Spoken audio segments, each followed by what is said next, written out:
Hello, welcome all once again in med with VJ. जैसा कि previous lectures में हम लोगों ने इंस्ट्रूमेंट के बारे में स्टार्ट किया था। हम लोगों ने एमएसएन का वो लेक्चर जिसमें मैंने आपको पहले ही डिस्कस करा था कि हम लोग इसमें सबसे पहले इंस्ट्रूमेंट का जिक्र करेंगे, और उसमें सबसे पहले हम लोगों ने चालू करा था इंस्ट्रूमेंट यूज्ड इन एनेस्थीसिया, जिसमें से प्रीवियस लेक्चर्स में टोटल 4 इंस्ट्रूमेंट के बारे में डिस्कस कर चुके हैं ऑलरेडी।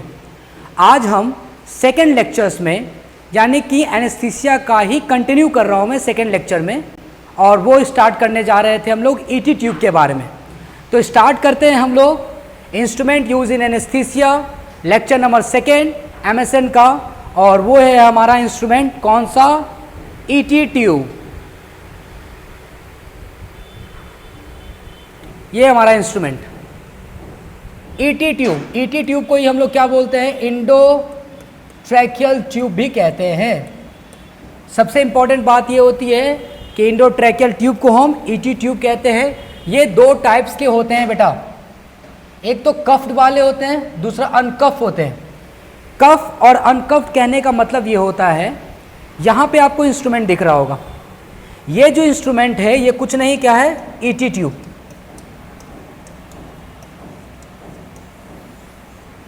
ये आपके स्क्रीन के सामने जो दिख रहा है ये ईटी ट्यूब है। आप इस जरा फिगर को ज़रा ध्यान से देखेंगे कि कफ और अनकफ्ड कहने का मतलब होता है ये वाला जो है ईटी ट्यूब, ये कैसा है? अनकफ्ड। अनकफ्ड ईटी ट्यूब है ये। तो सर कफ्ड कैसा होता है वो दिखा रहा हूं मैं। ये जो फिगर बना हुआ यहाँ पे आप देख सकते हो, कफ बैलून लाइक स्ट्रक्चर यहाँ पे बना हुआ है। इस फिगर पे ज़रा ध्यान दीजिए, इसको हम लोग कफ बोलते हैं। इस फिगर में और प्रीवियस फिगर में देखिए, इसमें कोई भी कफ नहीं बना हुआ है, लेकिन इस फिगर में आप ज़रा ध्यान देंगे तो इस फिगर में कफ बना हुआ है। ये कफ का काम क्या होता है? एक्चुअली में ये कफ जो है इन्फ्लेट करते हैं, मतलब बैलून की तरह ये फूलते हैं। तो जब ये कफ डायलेट करेंगे तो बिल्कुल ट्रैकिया में जब ये जाएगा तो फिट हो पाएगा, ट्रैकिया का डायमीटर में ये फिट हो जाएगा, ताकि लेट सपोज अगर मान लो यहाँ पे मेरी पीछे साइड में आपको पता है क्या होता है, और आगे साइड में स्ट्रक्चर्स क्या होते हैं। आगे में हमारा विंड पाइप होता है और पीछे में होता है फूड पाइप। तो जब हम इस ईटी ट्यूब को विंड पाइप में एडजस्ट करते हैं, डालते हैं, तो कभी कभी क्या होता है कि जब हम कोई खाना खा रहे हैं वो फूड पाइप में फूट जाता है। वो फूड किस में जाएगा? फूड पाइप में जाएगा। लेकिन कभी कभी क्या होता है कि ये खाना फूड पाइप से निकल के बाहर की ओर निकल के विंड पाइप में इंटर कर जाते हैं, जिसके कारण से एस्पिरेशन हो जाता है। क्या हो जाता है? एस्पिरेशन। मतलब कहने का मतलब ये हुआ कि जो हमारा फूड पाइप से कुछ कंटेंट निकल के और वो विंड पाइप में अगर इंटर कर जाता है, जिसके कारण से एस्पिरेशन होता है। और एस्पिरेशन में इंसान क्या करता है? कफ करने लगता है, छींकने लग जाता है और उसे अनकंफर्टेबल फीलिंग होती है। तो जब फूड पाइप का कंटेंट अगर विंड पाइप में जाएगा, उसको एस्पिरेशन कह रहे हैं। तो ये कफ क्या करती है? जब ये ET tube, endotracheal tube wind pipe में इंटर करती है, तो ये जो हमारा कफ है यहाँ पे जाके फूल जाता है। जब ये कफ जाके फूल जाएगा तो ज़रा सोचो कि अगर इसका कोई फूड पार्टिकल्स इसमें इंटर करेगा, फूड पाइप से निकल के विंड पाइप में जाने की कोशिश करेगा, तो वो इसमें इसलिए नहीं जा पाएगा क्योंकि ये कफिंग के कारण से। इसका मतलब ये कह सकते हैं कि ईटी ट्यूब में जो कफ है वो प्रिवेंट करता है एस्पिरेशन से। वरना सोच के देखो कि जो फूड पाइप की जो कंटेंट है, जो फूड पाइप में जो फूड की कंटेंट है, वो फूड की कंटेंट निकल के अगर विंड पाइप वाले में चले जाते हैं तो एस्पिरेशन हो जाएगा। लेकिन जब ये ईटी ट्यूब इंसर्ट किया गया है विंड पाइप में, तो सिंपल सी बात है, जब कफिंग फूल जाएगी तो पूरा ट्रैकिया को वो कवर कर लेगा। तो जब ट्रैकिया कवर हो जाएगा तो कोई भी food particles inter wind pipe में नहीं कर पाएगा, और इससे एस्पिरेशन से पेशेंट बच जाएगा। ठीक है। लेकिन ये जो ईटी ट्यूब है इसमें कफ नहीं है। याद रखना, ईटी ट्यूब का जो सबसे बाहर वाला पार्ट है, जो ओपनिंग होते हैं, इसको हम लोग बेवल कहते हैं। यहाँ पे एक छोटी सी ओपनिंग होती है आई, जिसको हम मर्फी आई कहते हैं। मर्फी आई। मर्फी आई कहने का मतलब ये हुआ कि ये ट्यूब जैसे ही ट्रैकिया में, जैसे ये मैंने ट्रैकिया बनाया, ये मैंने ट्रैकिया बनाया, ट्रैकिया को हम लोग विंड पाइप कहते हैं। तो जब ये ईटी ट्यूब को अंदर डालोगे तो कभी कभी क्या होता है, ये वाला जो बेवल वाला ओपनिंग है ये कभी कभी क्लोज हो जाते हैं। तो जरा सोच के देखो, हमने ईटी ट्यूब को ट्रैकिया में इंसर्ट क्यों किया है? हमने ईटी ट्यूब को ट्रैकिया में इसलिए इंसर्ट किया है ताकि पूरा उसको ऑक्सीजनेशन दे पाए, ताकि उसको हम लोग वेंटिलेशन दे पाए पेशेंट को, क्योंकि एनेस्थीसिया के समय में ये ईटी ट्यूब को इंसर्ट करा था हमने। तो जब ईटी ट्यूब को अंदर हम एडजस्ट किए हैं ताकि उसको प्रॉपर वेंटिलेशन हो पाए, तो लेट सपोज अगर ईटी ट्यूब का ये बेवल पोर्शन ही जाम हो चुका है तो फिर उसको ऑक्सीजन कैसे मिलेगी, फिर उसको वेंटिलेशन कैसे मिलेगा? तो एक साइड में एक एक्स्ट्रा ओपनिंग बना होता है जिसको हम लोग मर्फी आई कहते हैं। इन केस ये ईटी ट्यूब का बेवल वाला पोर्शन अगर किसी कारणवश क्लोज हो जाती है, जाम हो जाती है, तो उस वक्त एक एडिशनल ओपनिंग होती है, उसको हम लोग मर्फी आई कहते हैं। और with the help of Murphy eye जब पेशेंट को ये इसको किससे कनेक्ट कर देंगे? ऑक्सीजन गैस सिलेंडर से। इसको ऑक्सीजन गैस सिलेंडर से एडजस्ट करेंगे। तो जब यहाँ से ऑक्सीजन जाएगा पाइप से होते हुए ट्रैकिया में जाएगा तो उसको प्रॉपर तरीके से ऑक्सीजनेशन मिल पाएगी, प्रॉपर तरीके से वेंटिलेशन हो पाएगा। तो इन केस अगर बेवल जाम हो जाता है या क्लोज हो जाता है तो there is a some additional opening that is called a Murphy eye. ठीक है, तो ये वाला हमारा ये क्या है? Reinforcement made up of PVC. किससे बनते हैं? ये पॉलीविनाइल क्लोराइड से बनते हैं।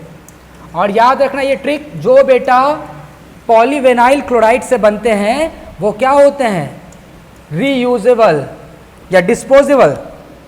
वो होते हैं डिस्पोजेबल। डिस्पोजेबल जो भी चीज पॉलीविनाइल क्लोराइड से बन रहे हैं वो लगभग डिस्पोजेबल होगा। मतलब इसको एक बार जब पेशेंट पे यूज करेंगे तो फिर दोबारा हम इसको पेशेंट पे नहीं यूज कर सकते, उसके लिए फिर नया लाना पड़ेगा। तो ये हमारा इंडोट्रैकियल ट्यूब का ये दो टाइप होते हैं, कफ और अनकफ्ड का। पर्पस क्या है? तो मैंने बताया कि prevents aspiration of gastric content.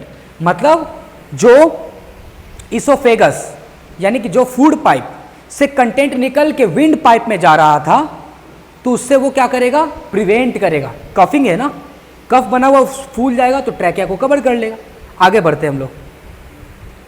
तो यहाँ पे आप देख लिया बेवल है, यहाँ पे इसको क्या बोल दिया? Tracheal end with bevelled tip.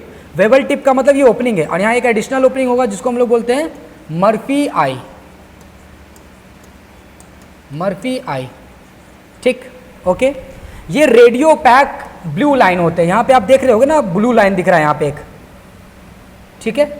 ये ब्लू लाइन इसलिए होते हैं, ये ब्लू लाइन इसलिए होते हैं क्योंकि जब किसी पेशेंट में ये इंसर्ट किया गया होगा, याद करो मैंने बताया था कि लैरिंगोस्कोप यूज़ करेंगे, लैरिंगोस्कोप से टंग को साइड करेंगे, उसके बाद ईटी ट्यूब को वोकल कॉर्ड से इंसर्ट कर रहे थे, ट्रैकिया में डाल रहे थे। तो अगर मान लो कि किसी पेशेंट का गलत लग गया हो, अच्छे से ईटी ट्यूब सेट नहीं हुआ होगा, तो हम उसको चेक करने के लिए क्या कराते हैं? एक्सरे करवाते हैं, ठीक है। उस एक्सरे में साफ साफ ये ब्लू लाइन जो है, ये ब्लू लाइन से पता चल जाता है कि ट्रैकिया सही जगह इंसर्ट हुआ है या नहीं, सॉरी ईटी ट्यूब सही जगह इंसर्ट हुआ है कि नहीं। इसलिए इसको रेडियो पैक बोल दिए। रेडियो का मतलब होता है with the help of x-ray, opaque मतलब जिससे लाइट आर पार नहीं हो सकती। तो ज़रा सोचो कि मेरे अंदर अगर ईटी ट्यूब को इंसर्ट करा गया है, वो ईटी ट्यूब को जब हम देखना चाहते हैं चेक करके कि वो सही जगह इंसर्ट हुआ या नहीं हुआ है, तो हम क्या कराते हैं? उसको हम एक्सरे करा के चेक करा सकते हैं कि वो सही जगह पे पोजीशन में गया है कि नहीं। इसलिए वो ब्लू लाइन होते हैं, कहीं कहीं पे ब्लैक लाइन भी होते हैं, कहीं कहीं पे ब्लैक लाइन भी होते हैं, तो वो रेडियो पैक वाले होते हैं, इसका याद रखना, ठीक है। यहाँ पे एक साइड से एक अलग से ट्यूब दे रखा है जिसका नाम है इन्फ्लेशन ट्यूब। इन्फ्लेशन ट्यूब कहने का मतलब है, इसको तो हम क्या करेंगे? इसको तो मेन ऑक्सीजन गैस सिलेंडर से कनेक्ट करेंगे। एक मिनट, इसको क्या करेंगे? मेन ऑक्सीजन गैस सिलेंडर में कनेक्ट करेंगे। लेकिन ये साइड से जो बना हुआ ना इन्फ्लेशन वाल्व, इसका क्या काम है? इन्फ्लेशन वाल्व का क्या काम होता है कि हम एक सिरिंज लेंगे, सिरिंज में एयर को भरेंगे, 10 ml का सिरिंज ले सकते हो, 10 ml का सिरिंज लेके उसके बाद क्या करेंगे, इन्फ्लेशन वाल्व में उस सिरिंज से गैस भर देंगे। जैसे ही इसमें गैस भरेगा ये आपकी जो कफ है ये फूल जाएगी, और जब ये कफ फूलेगी तो ये क्या करेगी, ट्रैकिया को बिल्कुल अच्छे तरीके से पैक कर देगी। इसको मैंने मेन ऑक्सीजन गैस सिलेंडर से यूज़ करा, क्यों, ताकि उसको प्रॉपर उसको ऑक्सीजनेशन मिलते रहे वेंटिलेशन के लिए। लेकिन इस साइड से जो ट्यूब गया हुआ है इन्फ्लेशन ट्यूब, जिसके पास इन्फ्लेशन वाल्व है, इस वाल्व में मैं क्या करूंगा, सिरिंज लेके सिरिंज को ऐसे खींच लूंगा, उसमें गैस भर लूंगा और वही गैस को इसमें डाल दूंगा, ताकि ये जो हमारा कफ है ये कफ फूल जाए और ट्रैकिया में अच्छी तरीके से फिट हो जाए। क्या बात सबको समझ में आ रही है? अगर मेरा कंटेंट और लेक्चर आप लोगों को अच्छे तरीके से समझ में आ रहा है तो please make a like and subscribe, ताकि मुझे और भी अच्छा सपोर्ट मिले और मैं भी लेक्चर्स को, कंटेंट को और भी अच्छा करूं आप लोगों के लिए। ठीक है, आगे बढ़ते हैं। ये हमारे पास जो है उसको बोलते हैं पैलेट बैलून। ठीक है, तो इसमें हम लोग सिरिंज से with the help of syringe इसमें एडजस्ट करेंगे। नेक्स्ट, यहाँ पे देख सकते हैं एक और मैंने फिगर बनाया है, देखिए ये क्या है, 15 mm का कनेक्टर है टू ऑक्सीजन सोर्स। इसको मैंने क्या कर दिया, ऑक्सीजन सोर्स के लिए कनेक्ट कर दिया। लेकिन यहाँ पे देखो स्प्रिंग लोडेड कर्व इन्फ्लेशन, इसमें क्या करूँगा, मैं एक अलग से सिरिंज लूँगा, उसमें गैस भरूँगा और उसमें गैस भरने के बाद इसमें इन्फ्लेट करूँगा, और जब मैं इन्फ्लेट करूँगा तो कन इन्फ्लेशन लाइन पायलट बैलून ये क्या करेगा, फूल जाएगा। इसको हम लोग बोलते हैं इन्फ्लेटेड कफ। ठीक है, इन्फ्लेटेड कफ, ये कफ क्या होगा, फूल जाएगा। यहाँ पे साइड में बेबल ओपनिंग दे रखा है यहाँ पे, और एक साइड में एक ओपनिंग दे रखा है जिसको हम लोग मर्फी आई कह रहे हैं। तो ये है आपका इंडोट्रैकियल ट्यूब का फिगर। आगे बढ़ते हैं। अब आते हैं, ये जो कफ आपको दिख रहे हैं, ये जो कफ दिख रहे हैं ना, ये अब के समय में इतना बड़ा कफ नहीं आ रहा है। पहले के समय में क्या आ रहा था, कफ इसकी साइज़ बड़ी थी, ज़्यादा फूल जाता था, जिसके कारण से क्या होता था ना कि लेट सपोज किसी में ये ईटी ट्यूब डाल रहे हैं और कफ ये बैलून ज़्यादा फूल गया तो ट्रैकिया को डैमेज कर सकता है, ट्रैकिया के म्यूकोसल लाइन को डैमेज कर सकता है। ट्रैकिया के म्यूकोसल लाइन को अगर डैमेज करेगा तो स्टेनोसिस हो सकता है, मतलब कि ट्रैकिया और छोटी हो सकती है, नैरो हो सकती है। तो जब ट्रैकिया और नैरो हो जाएगी तो प्रॉपर तरीके से ऑक्सीजन नहीं जा पाएगी, इस्चीमिया हो जाएगा, ट्रैकिया में ब्लड सप्लाई घट जाएंगे, बहुत सारे कॉम्प्लिकेशंस हो जाएंगे। तो कफ को समय के साथ साथ क्या हुआ कि कफ की साइज को छोटा कर दिया गया ताकि इंजरी कम हो, ट्रैकिया को इंजरी कम हो। तो देखो यहाँ पे माइक्रो कफ ईटी ट्यूब, मतलब कि अब इस बार जो है ईटी ट्यूब लाया गया, लेकिन माइक्रो कफ मतलब कफ जो जितना साइज में बड़ा था उसका साइज अब छोटा कर दिया गया। Recently introduced, previously uncurved tubes were preferred in children, narrowest portion of the trachea. पहले के समय में बच्चों में क्या हो रहा था कि अनकर्व्ड ट्यूब यूज़ हो रहे थे। जैसे कि मान लो लेट सपोज मैं एक फिगर बना रहा हूँ, ध्यान दो, ध्यान देंगे सभी बोर्ड पे। जैसे मैं ये यहाँ पे एडल्ट का ट्रैकिया बना रहा हूँ, एक एडल्ट ट्रैकिया। एडल्ट का ट्रैकिया ऐसा होता है बेटा,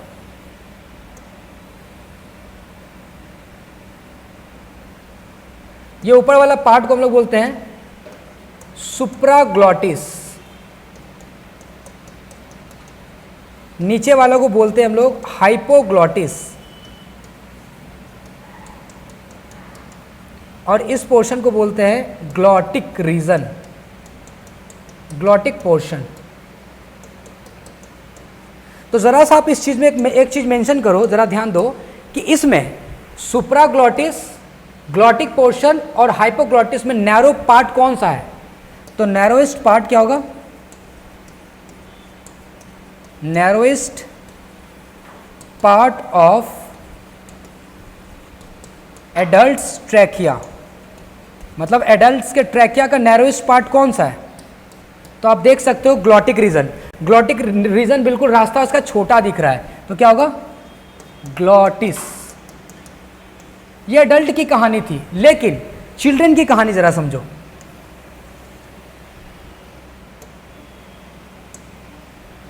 यहां पे मैंने बनाया चाइल्ड्स ट्रैकिया। चाइल्ड्स का ट्रैकिया कुछ इस कदर होता है, फनल शेप इसको बोलते हैं। कैसा होता है? Funnel shaped trachea. किस में पाया जाता है फनल शेप ट्रैकिया? बच्चों में पाया जाता है। ये ऊपर वाला पार्ट फिर से डिनोट करूंगा मैं। ये ऊपर वाला पार्ट क्या होगा? सुप्रा ग्लॉटिस। ये बीच वाला पार्ट ग्लॉटिस और नीचे वाला पार्ट हाइपोग्लॉटिस। तो यहां पे ध्यान देने वाली बात यह है कि चाइल्ड का ट्रैकिया, एडल्ट का ट्रैकिया, एडल्ट का ट्रैकिया कुछ इस कदर से होता है और चाइल्ड का ट्रैकिया फनल शेप होता है। इसमें क्या हुआ कि नैरोस्ट पोर्शन, आप जरा देखो कि यहां पे नैरोस्ट पोर्शन क्या है। एक मिनट, यहां पे नैरोएस्ट पोर्शन आप जरा ध्यान से देखोगे बेटा तो नैरोएस्ट पोर्शन आपको यहां पे हाइपोग्लॉटिस दिख रहा है। एडल्ट में नैरोएस्ट पोर्शन ग्लॉटिस था। देखो, narrowest portion of adult trachea glottis था, लेकिन बच्चों के केस में नैरोएस्ट पोर्शन क्या हो गया? हाइपोग्लॉटिस। देख रहे हो, बिल्कुल पतला सा छोटा सा दिख रहा है, तो नैरोएस्ट पोर्शन क्या होगा? हाइपोग्लॉटिस रीजन, हाइपोग्लॉटिस रीजन होगा। तो जितना ज्यादा नैरो होगा, ये हाइपोग्लॉटिक रीजन क्या है? नैरो है। तो जब हम ईटी ट्यूब को डालेंगे, जब हम ईटी ट्यूब इंसर्ट करेंगे, और ईटी ट्यूब कैसा होना चाहिए? बिना कफ वाला, विदाउट कफ, विदाउट कफ, मतलब उसमें कफ नहीं है, ठीक है। तो बिना कफ वाले जब यूज करेंगे तो क्या होगा? देखो आगे, व्हेन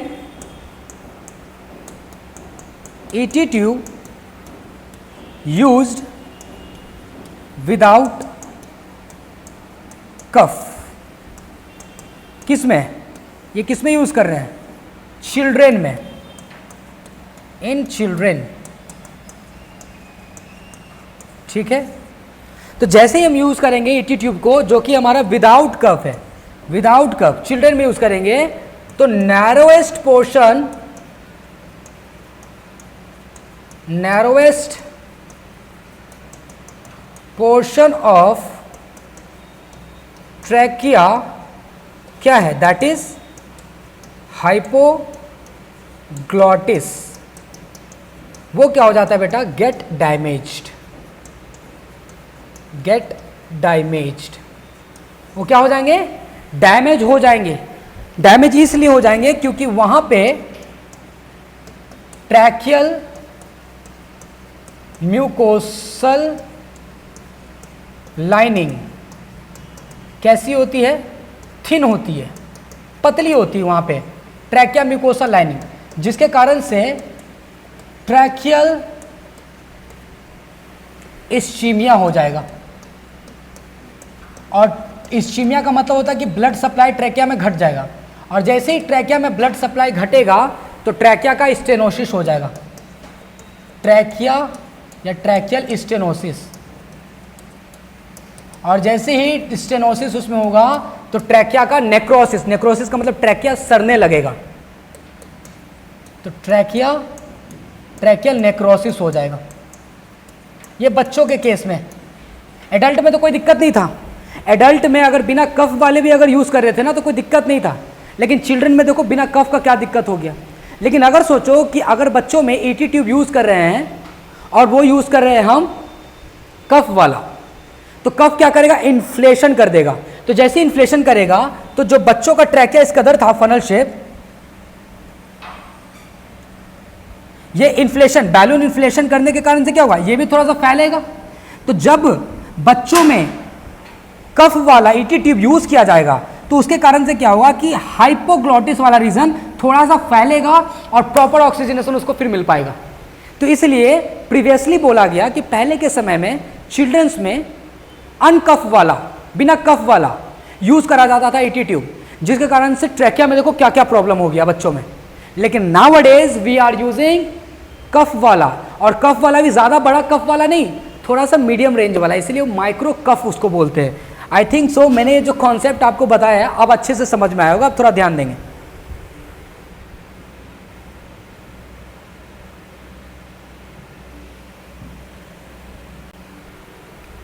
ठीक है, तो माइक्रो कफ का कब ये कॉन्सेप्ट समझ में आया। एडल्ट में ग्लॉटिक ओपनिंग, जरा ध्यान दो, ये एडल्ट में ग्लॉटिक ओपनिंग क्या बता रहा है कि एडल्ट में ग्लॉटिक ओपनिंग नैरो था, है ना, वही लिख रहा हूं मैं, ये नैरो था, लेकिन चिल्ड्रन में subglottic region trachea conical in shape, जिसको हम लोग हाइपोग्लॉटिस कह रहे थे, वो कैसा था, कॉनिकल शेप में था। तो कॉनिकल शेप में है, देखो यहां पे मैंने फिगर बनाया, तो हाइपोग्लॉटिक वाला रीजन क्या हुआ, एक बार फिगर को थोड़ा ऊपर कर देता हूं,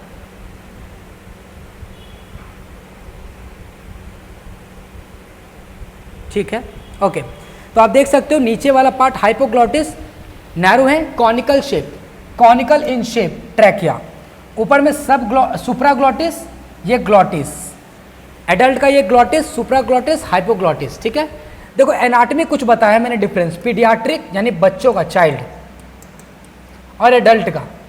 तो टंग देखना, बच्चों का लार्ज होता है as comparison to adult, adult का टंग का साइज नॉर्मल होता है बेटा, लेकिन बच्चों में टंग साइज बड़ा होता है, ठीक है। Epiglottic shape floppy omega shaped होता है, लेकिन एडल्ट का एपिग्लॉटिस फर्म और फ्लैटर होता है। क्या होता है एपिग्लॉटिस, जब एनाटॉमी पढ़ेंगे तो समझ में आएंगे। एपिग्लॉटिक लेवल कहाँ पे होता है, C3 और C4 लेवल पे होता है, मतलब सर्वाइकल 3 सर्वाइकल 4, लेकिन एडल्ट में सर्वाइकल 5 और सर्वाइकल 6 के पास एपिग्लॉटिक फ्लैप होता है। ट्रैकिया देखो लिखा है ना, स्मॉलर होता है और शॉर्टर होता है बच्चों में, लेकिन एडल्ट में ट्रैकिया वाइडर होता है, लॉन्ग होते हैं। लैरिंग शेप कैसा होता है, फनल शेप, कॉलम, देखो बच्चों में ये फनल शेप बना हुआ है ना लैरिंग्स, ठीक। लैरिंग्स पोजीशन कहाँ होता है, angles posterior away from the glottic, away up and down, ये आपको अभी ध्यान नहीं दे रहा है। तो ये मैंने जो 3-4 पोर्शन बताया, और ये देखो लंग वॉल्यूम लास्ट में 250 ml एट बर्थ, इसकी लंग की वॉल्यूम होती है बच्चों में, और 250 ml ही मात्र है उसका लंग वॉल्यूम, लेकिन एडल्ट में देखो 6000 ml, मतलब 6 लीटर ml लंग कैपेसिटी है एडल्ट की, बच्चों में मात्र 250 ml की है। तो ज़रा सोचो कि थोड़ा बहुत ज़्यादा अगर ऑक्सीजनेशन चला जाएगा तो ऐसे ही ट्रैकिया डैमेज हो जाएगा ना। तो ये मैंने कुछ डिफरेंसेस बताया पीडियाट्रिक और एडल्ट के बीच में, यहाँ तक देख लो, किसी को दिक्कत है तो मैं थोड़ा साइड हो जाता हूँ, जिसको स्क्रीनशॉट लेना होगा वो ले सकते हैं। होप सो सभी को क्लियर हो रहे होंगे। आप लोग जल्दी जल्दी लाइक करें, है ना। चलिए आगे बढ़ते हैं हम लोग। एक और मैंने बना दिया है आपको, इधर फिगर देख रहे हैं, ईटी ट्यूब, ये हमारा कफ है, यानी कफ वाला है, ठीक। ये हमारा बेवल ओपनिंग जो है, मेन ओपनिंग है, जिसको हम लोग बेवल कह रहे हैं।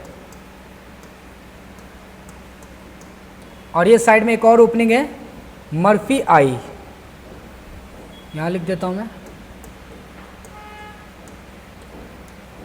मर्फीज आई, ठीक है। यहाँ पे ब्लू लाइन दिख रहा है, radio opaque tube, blue line.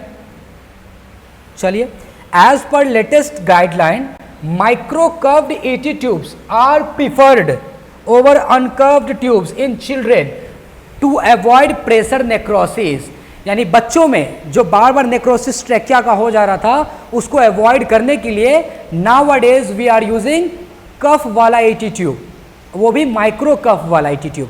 Clear है सभी को, आगे बढ़ते हैं। Hypoglottic part of the paediatrics in the narrower than the glottic region, वही बात लिखा है मैंने जो अभी मैंने आपको समझाया, एक बार चाहें तो आप इसको पढ़ सकते हैं, देख लीजिए। तो chances of tracheal mucosal injury ज़्यादा, तो ट्रैकियल नेक्रोसिस ज़्यादा होगा। So maximum allowable pressure to inflate cuff, मतलब जो बच्चों में जो ईटी ट्यूब यूज़ करा गया तो उसको इन्फ्लेट करना है ना, इन्फ्लेट करना है, उसको फुलाना है, तो मैक्सिमम प्रेशर कितना होना चाहिए, less than 25 centimetre of H2O, ये प्रेशर रखना है। 25 सेंटीमीटर ऑफ वाटर से भी कम प्रेशर रखना है उस कफ को फुलाने में, क्योंकि अगर ज़्यादा प्रेशर आप अप्लाइड कर दोगे तो कफ ज़्यादा फूल जाएगा, और कफ ज़्यादा फूलने के कारण से भी प्रॉब्लम होगा बच्चों में। तो प्रेशर कितना रखना है वो याद रखना है। Endotracheal tube are available in size from 2.5 से 9 का साइज आता है। तो 2.5 सबसे छोटा वाला होगा जो बेबी में यूज़ किया जाएगा बच्चों में, और 9 वाला जो है वो एडल्ट में यूज़ किया जाएगा, वो उसका इंटरनल डायमीटर है। ब्लैक लाइन क्यों होता है? कहीं कहीं पे मैंने बताया, कहीं कहीं पे ब्लैक लाइन होते हैं और कहीं कहीं पे ब्लू लाइन होते हैं। वो इसलिए होते हैं mark for detecting the insertion. एक मिनट रुक जाओ, वो ब्लैक लाइन अलग है, फिगर में यहाँ दिखा देता हूँ। यहाँ देखो ब्लैक लाइन, ये मार्क दिया हुआ है कि इंसर्शन कितना करना है, कितने लेवल पे। और ब्लू लाइन जो दिया हुआ था वो रेडियो पैक था, एक्सरे से पता चल रहा था कि वो सही जगह एडजस्ट हुआ है या नहीं। चलिए आगे बढ़ते हैं। An alternate opening called Murphy eye, मैंने इसके बारे में बता रखा है आपको। Present in addition to 2 openings in a conventional endotracheal tube, alternate lumen can be used even if main lumen is block. अगर मेन ल्यूमेन ब्लॉक हो गया है किसी कारणवश, तो उससे वेंटिलेशन नहीं हो पा रहा है, तो साइड में एक एडिशनल ओपनिंग होती है जिसको हम लोग मर्फीज आई कहते हैं। क्लियर? वो मैंने बता दिया पहले ही। Depending upon the material used, endotracheal tube divided into 2 parts, या तो वो रेड रिबन ईटी ट्यूब का होता है या तो पॉलीविनाइल क्लोराइड ईटी ट्यूब होता है। अभी तक जितना हम लोगों ने फिगर देखा है ये सब पीवीसी है, पॉलीविनाइल क्लोराइड वाला बना हुआ है। जितना भी फिगर देखा है ये भी फिगर पीवीसी से बना हुआ है,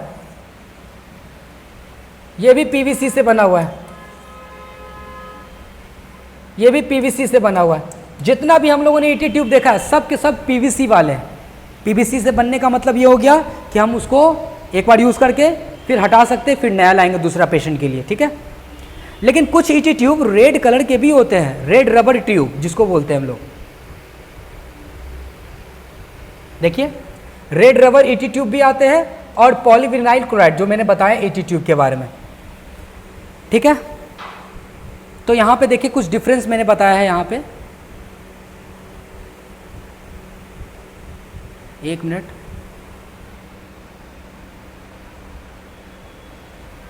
अभी क्लियर है? दिख रहा है? एक मिनट और, आई होप सो अब क्लियर है।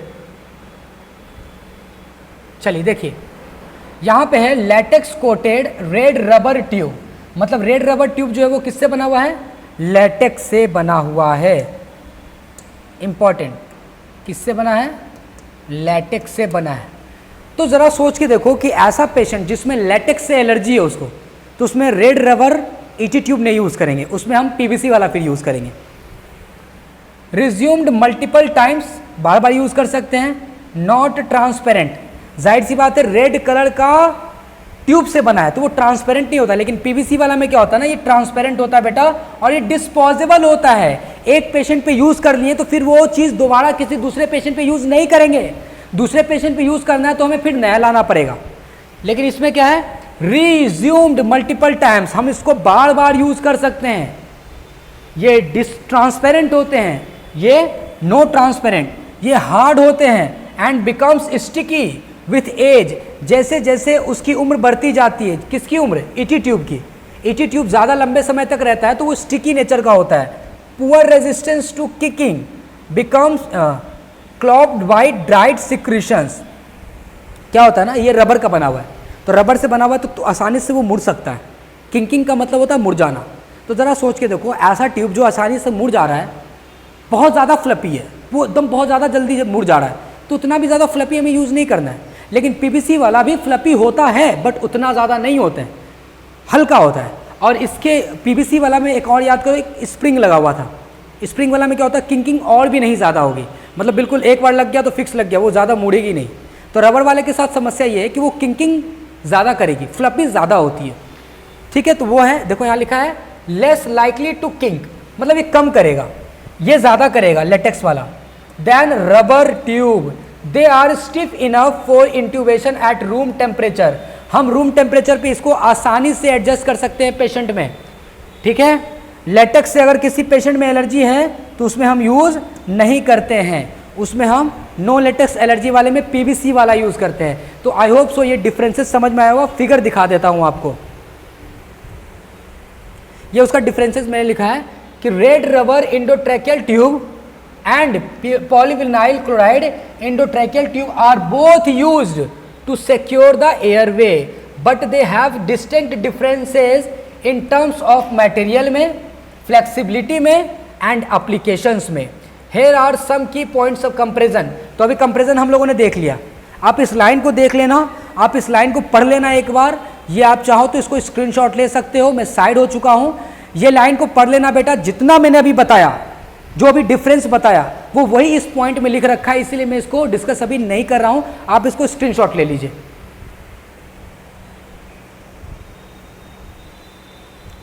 ठीक है, आगे बढ़ते हैं.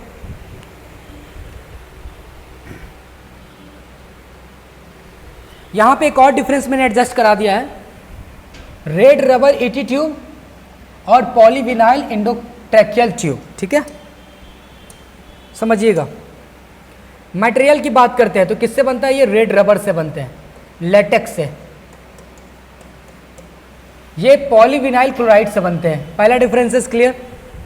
ठीक है, दूसरा कलर की बात करते हैं तो ये रेड कलर का होता है, ये ट्रांसपेरेंट और क्लियर होता है, और ये क्या होते हैं? ओपैक.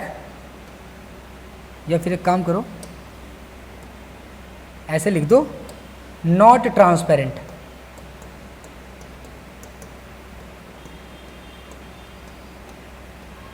ठीक है. तीसरा फ्लेक्सिबिलिटी की बात करते हैं तो हाईली फ्लेक्सिबल होगा रबड़ वाला, ये मॉडरेट फ्लेक्सिबल होगा. चौथा अगर मैं बात करूं रिस्क ऑफ ट्रॉमा, तो ये कम इससे, लोअर ड्यू टू सॉफ्टनेस, क्योंकि रबड़ वाला सॉफ्ट था तो इससे चांसेस ऑफ ट्रॉमा, ट्रॉमा का मतलब चोट लगना, ट्रैकिया को, लैरिंग्स को, कम है क्योंकि फ्लैपी है. बट इससे स्लाइटली हायर है ड्यू टू रिजिडिटी, क्योंकि थोड़ा सा ये टफ था. नेक्स्ट पांचवा हीट सेंसिटिविटी की बात करते हैं तो ये हायर होता है, ये लोअर होता है. मतलब कि पॉलीविनाइल क्लोराइड से बने ना तो प्लास्टिक टाइप का है, तो हीट सेंसिटिव मतलब हीट को ज़्यादा देर ये झेल नहीं पाएगा, ये हीट को झेल पाएगा रबड़ वाला. समझ रहे हो. छठा बायोकॉम्पैक्टिबिलिटी में काउजेज एलर्जिक रिएक्शन इससे हो सकते हैं, जनरली हाइपो एलर्जिक, मतलब ये एलर्जिक उतना नहीं होता पीवीसी वाले, बट ये एलर्जिक हो सकते हैं. सातवां विजुअल इंस्पेक्शन नॉट पॉसिबल, क्योंकि ये ओपैक होता है, ट्रांसपेरेंट है ही नहीं, तो तुम इसके बारे में कैसे देख सकते हो इसको, लेकिन इसमें पॉसिबल है. नेक्स्ट आठवां लास्ट है हमारा कॉमन यूज काउजेज, डेलिकेट और पीडियाट्रिक एयरवे में यूज़ कर सकते हैं इसको, इमरजेंसी में, सर्जिकल और इंटेंसिव केयर में हम इसको ये यूज़ करते हैं. तो यहाँ पे मैंने कुछ आपको डिफरेंसेस बताया, मैंने रेड रबर ईटी ट्यूब के बारे में और पीवीसी से बने हुए ईटी ट्यूब के बारे में. आई होप सो आप लोगों को क्लियर हो रहा होगा. आगे बढ़ते हैं. ये मैंने एक बना दिया, ये पीवीसी के बने हुए हैं और पीवी के साथ ये कफ है. ठीक है, ये ट्यूब ये मेन गैस ऑक्सीजन से कनेक्टेड होगा और इसमें सिरिंज डाल के हवा भरेंगे ताकि ये इन्फ्लेट कर जाए, ताकि ये फूल जाए. ये वही फिगर है. नेक्स्ट आगे depending upon cuff it is divided into high pressure वाले और दूसरा है लो प्रेशर हाई वॉल्यूम वाले. क्या मैं समझा रहा हूं, एक मिनट देखिएगा.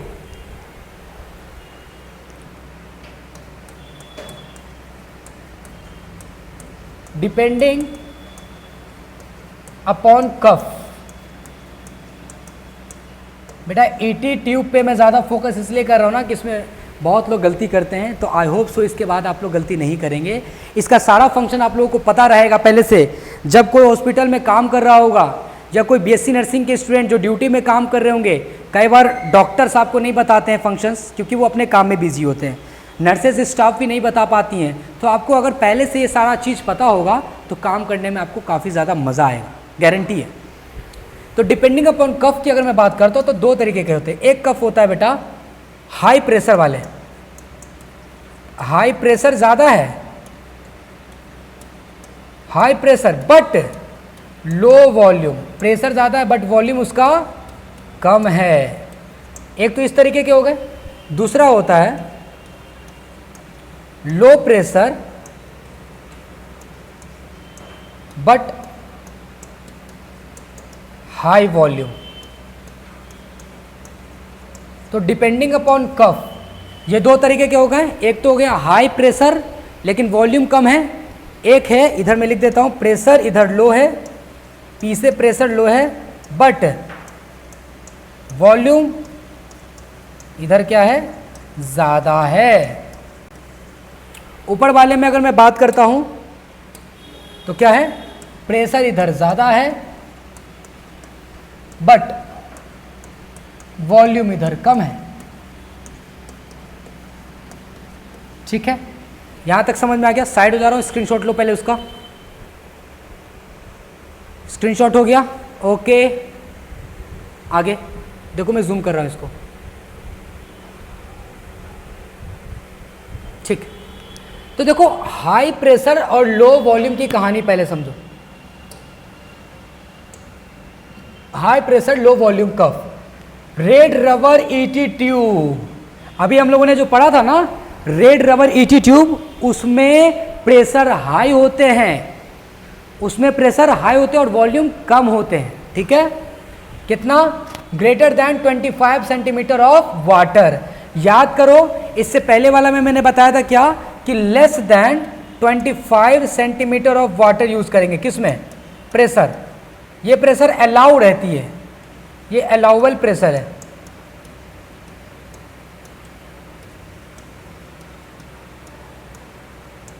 ये अलाउबल प्रेशर था किसमें, ये बेटा प्रेशर कम किसमें रखा गया था, ये रखा गया था पीवीसी वाले में। पॉलीविनाइल क्लोराइड मटेरियल से जो ईटी ट्यूब बने थे उसमें pressure less than 25 centimetre of water था, लेकिन इसमें जो रेड रबर ईटी ट्यूब से बने हुए हैं उसमें pressure greater than 25 centimetre of water है। प्रेशर ज्यादा होने की वजह से इसलिए इसका नाम पड़ा हाई प्रेशर लो वॉल्यूम कफ।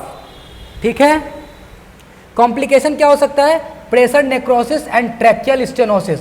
अगर ज्यादा प्रेशर होगा, अगर हम प्रेशर 25 सेंटीमीटर ऑफ वाटर से ज्यादा रखेंगे तो क्या होगा, ट्रैकिया में नेक्रोसिस होगा, ट्रैकिया में इंजरी होगा। प्रेशर कम रखेंगे तो ठीक है, लेकिन प्रेशर ज्यादा है तो चीजें कॉम्प्लिकेटेड होंगी। नेक्स्ट है सेकंड हमारा low pressure but high volume cuff. उसका एग्जांपल क्या हो गया, PVC ET tube cuff, PVC ET tube, उसमें single usable ET tube, less chances of tracheal mucosal injury. ये मैंने बता दिया था कि पीवीसी वाले में कम चांसेस होते हैं जिससे ट्रैकिया का म्यूकोसल का इंजरी होगा। क्यों, क्योंकि उसमें जो प्रेशर है वो less than 25 centimetre of water है। डिसएडवांटेजेस क्या है, chances of leakage of cough, ये क्या है वो समझाता हूं। आई थिंक सो इतना समझ में आओगा, स्क्रीनशॉट ले लो आप इसको कि रेड रबर ईटी ट्यूब और पीवीसी ट्यूब में क्या डिफरेंसेस है। रेड रबर ईटी ट्यूब का प्रेशर ज्यादा होता है, वॉल्यूम कम होते हैं। ओके, पीवीसी वाले में प्रेशर कम होते हैं और वॉल्यूम ज्यादा होते हैं।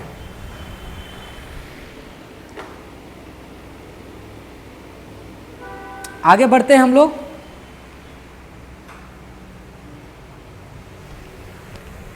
Identification of size of ET tube. अगर ईटी ट्यूब का साइज तुम आइडेंटिफिकेशन करना चाहते हो तो उसका तरीका सुनो। प्री टर्म बेबी अगर है तो उसमें हम 2.5 वाला यूज करेंगे, 2.5। अगर टर्म बेबी है तो उसमें 3.0 वाला यूज करेंगे। अच्छा, प्री टर्म और टर्म बेबीज पता है ना, सुन लो। प्री टर्म बेबी का मतलब क्या होता है। अच्छा, इसको मैं साइड छोटा करके, एक मिनट, कुछ ज़्यादा छोटा हो गया।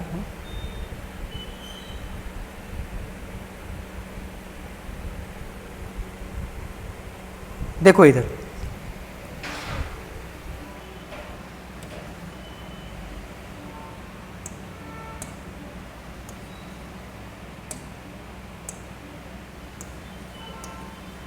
प्री टर्म बेबी क्या होता है। वैसे बच्चे जो 37 वीक से पहले,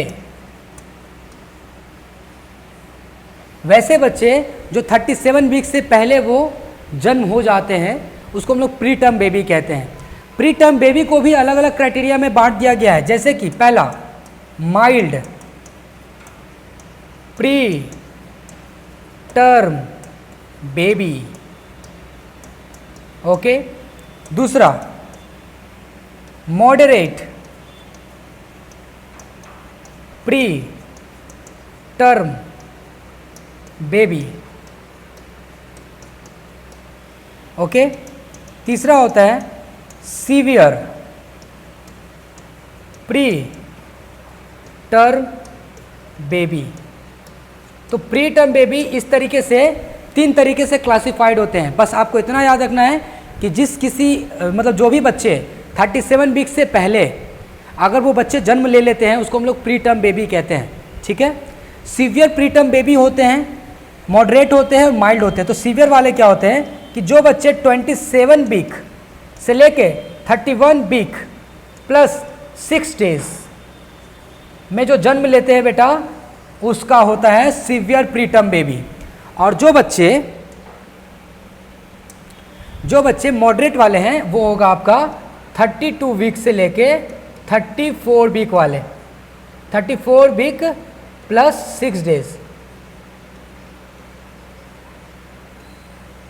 वो मॉडरेट वाले होंगे। मतलब जो बच्चे 32 वीक से लेके 34 वीक प्लस 6 डेज में बर्थ ले लेते हैं, एक मिनट, हाँ बर्थ लेते हैं, उसको हम मॉडरेट वाले कहते हैं।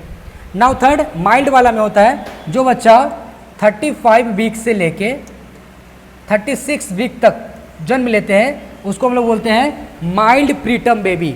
तो प्रीटर्म बेबी समझ में आप लोगों को आ गया? अगर प्रीटर्म बेबी समझ में आ गया आप लोगों को तो क्लियर है। आगे एक होता है टर्म बेबी। टर्म बेबी कहने का मतलब है कि जिस बच्चे का जन्म 37 वीक से लेके 41 वीक प्लस 6 डेज पे अगर वो जन्म ले रहा है तो उसको हम टर्म बेबी कहेंगे। तो टर्म वाले बेबी में साइज कितना यूज कर रहे थे बेटा हम? 3.0। प्री टर्म वाले में कितना यूज कर रहे थे? 2.5 mm का, 3.0 mm का। आई थिंक सो ये चीज़ें समझ में आई होंगी। मैं साइड हो चुका हूँ, स्क्रीनशॉट आप इसको ले ले, उसके बाद में पेजेस में आगे आगे आता हूँ। स्टार्ट करते हैं आगे।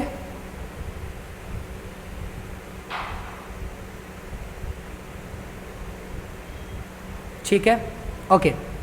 तो प्रीटर्म में बता दिया, टर्म में बता दिया, लेकिन थर्ड देखो, depending upon the age of 1 year, उसमें क्या करेंगे हम लोग? 3.5 यूज करेंगे। मतलब 1 साल के बच्चों में 3.5 वाला साइज यूज करेंगे। चौथा, एज लेस देन 6 ईयर, मतलब वैसे बच्चे जिसका एज 6 साल से पहले के हैं, तो उसके लिए एक फॉर्मूला याद रखना है आपको। क्या? As divided by 3। 1 मिनट में दूसरा पेन ले लेता हूं।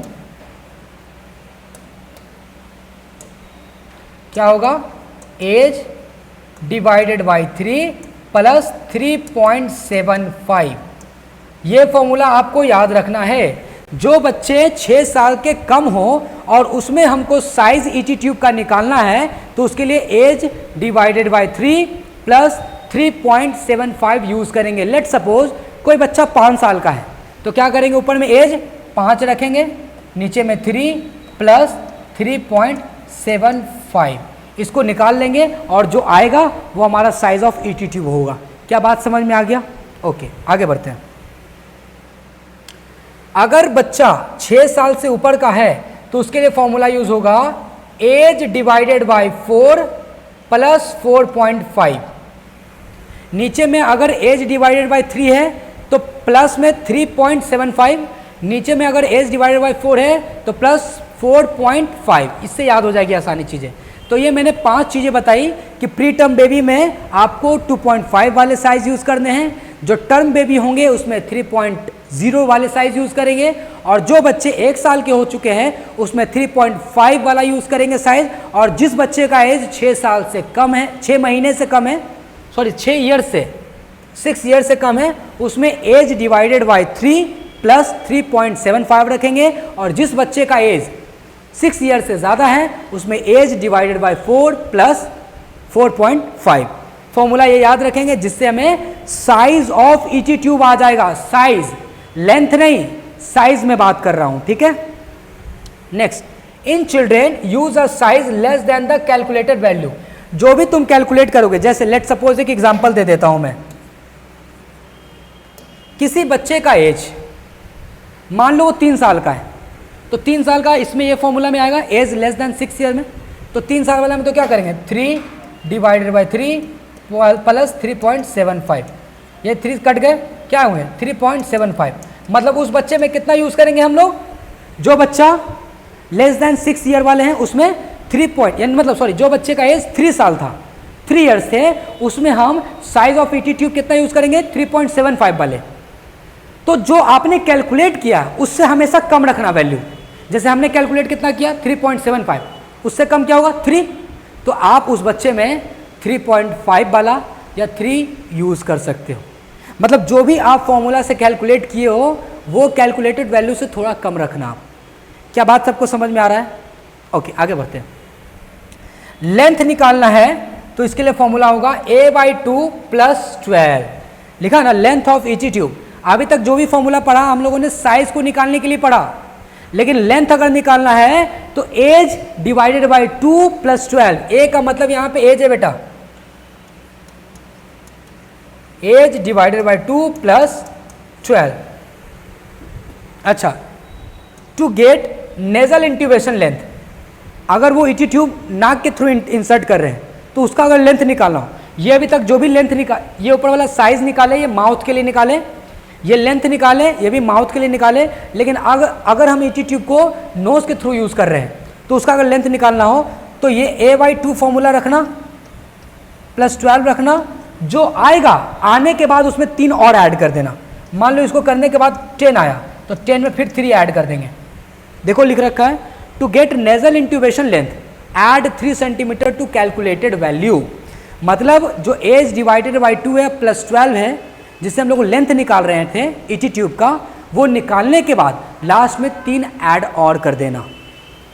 क्या बात समझ में? 3 सेंटीमीटर और ऐड कर देना, ठीक है, 3 सेंटीमीटर। आई होप सो इतना आप लोगों को समझ में आएगा। मैं इसको मिटा देता हूँ ताकि आप लोग को समझ में आए, और मैं साइड हो जाता हूँ, स्क्रीनशॉट ले लेना आप, ठीक है।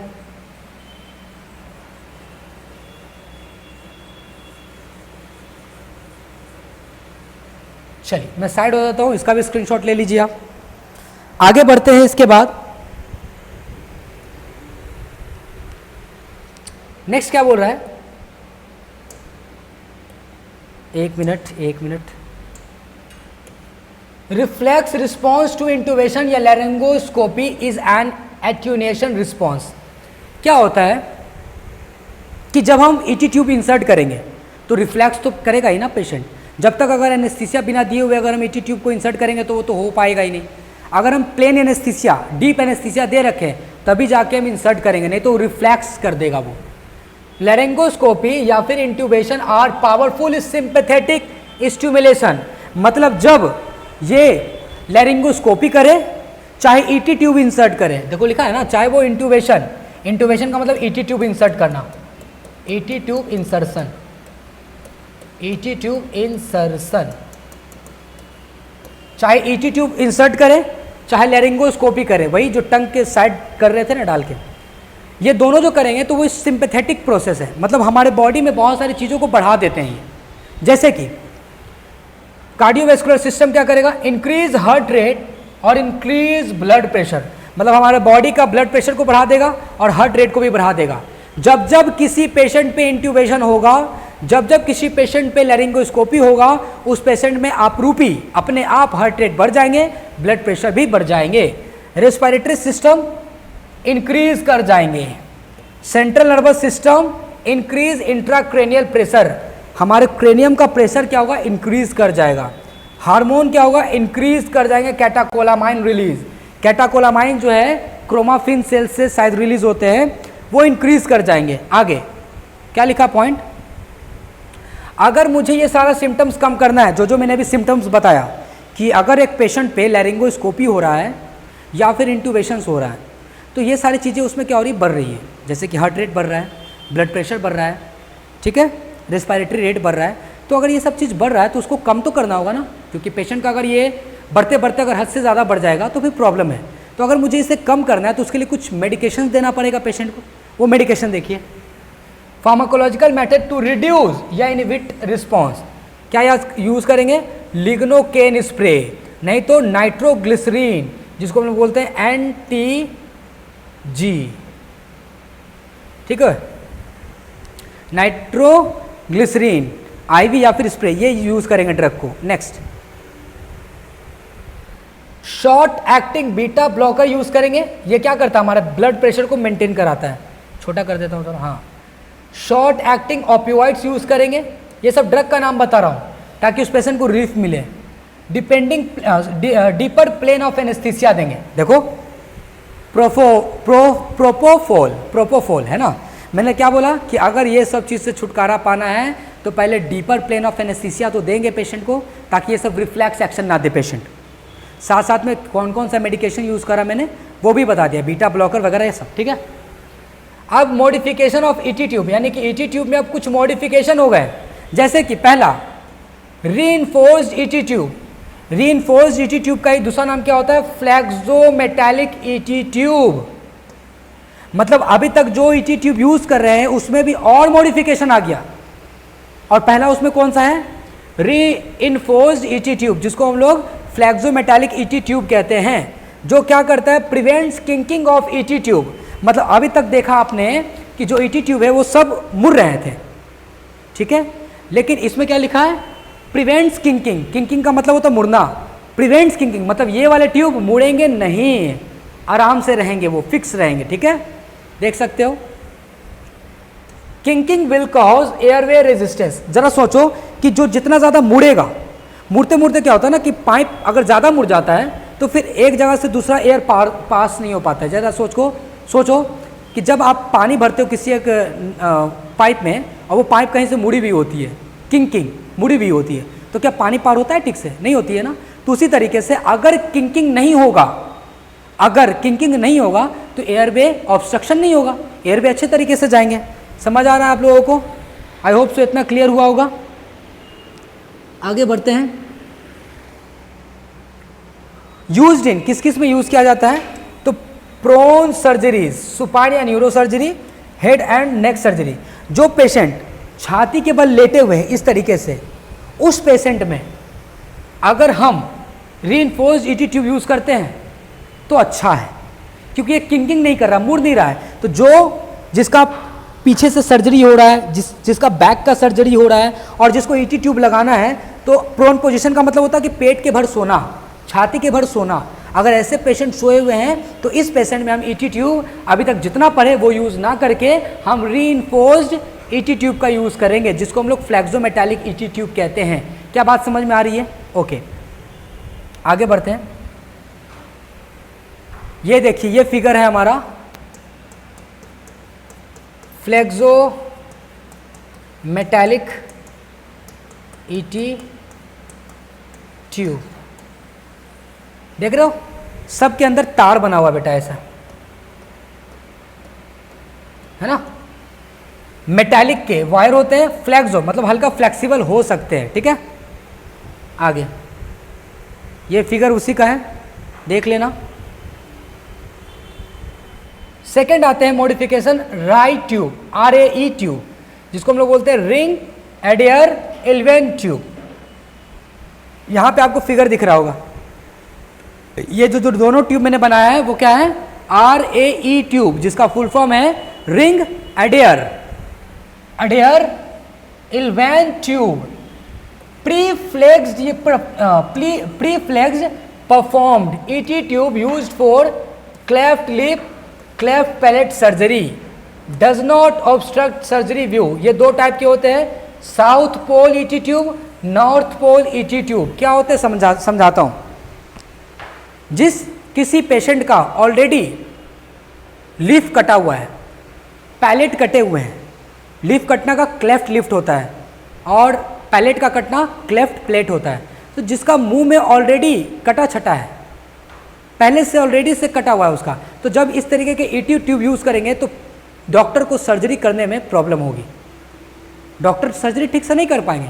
तो उस पेशेंट में जिसका मुंह में पहले से कटा छटा है, जिसका मुंह का एक्सीडेंट पहले हो रखा है, ओरल का पहले एक्सीडेंट हो रखा है, तो वैसे पेशेंट में ईटी ट्यूब अलग तरीके के आते हैं, जिसका नाम है RAE, जिसका फुल फॉर्म था रिंग एडियर एल्वेन ट्यूब्स। ये दो तरीके के होते हैं, साउथ पोल, north pole.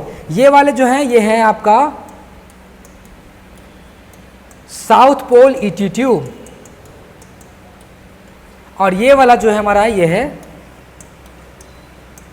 North pole ET tube. याद करने के लिए देखो, साउथ को आप एस लिखते हो ना, ऐसे ऐसे मुड़ता है ना, देखो इस तरीके से मुड़ा हुआ है, ठीक है। नॉर्थ वाला में क्या होता है, ऐसे होता है, थोड़ा मुड़ता है, ऊपर से ऐसे जाता है, देखो, ठीक है। तो ये नॉर्थ पोल ईटी ट्यूब हुआ, ये साउथ पोल ईटी ट्यूब हुआ। लेकिन साउथ पोल ईटी ट्यूब में देखो कि कफ नहीं है, यहाँ पे कफ नहीं है बेटा, लेकिन नॉर्थ वाले में कफ है। फिगर छोटा करता हूँ, देखो ज़रा, दिख रहा है। आगे बढ़ते हैं हम लोग, देखो ये इस तरीके से मुड़े हुए हैं, ऐसे मुड़े हुए, यानी ये कैसे होंगे, नॉर्थ पोल ईटी ट्यूब।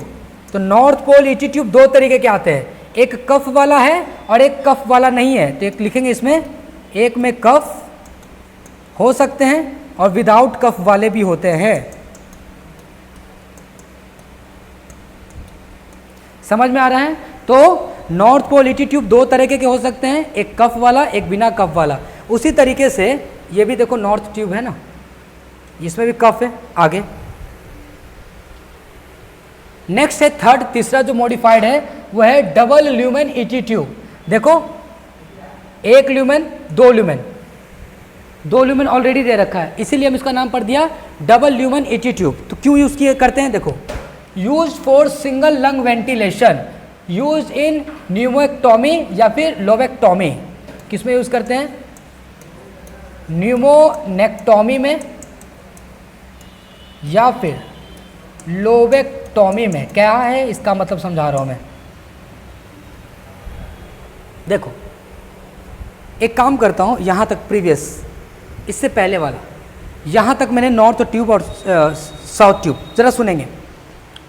मैंने जो ट्यूबिंग के बारे में आपको बताया अभी तक में, ईटी ट्यूब के बारे में, ये सारा डिटेल लेक्चर्स था ईटी ट्यूब का। मैं चाहता हूं कि इसका लेक्चर जो है एक और अलग से ले लूं।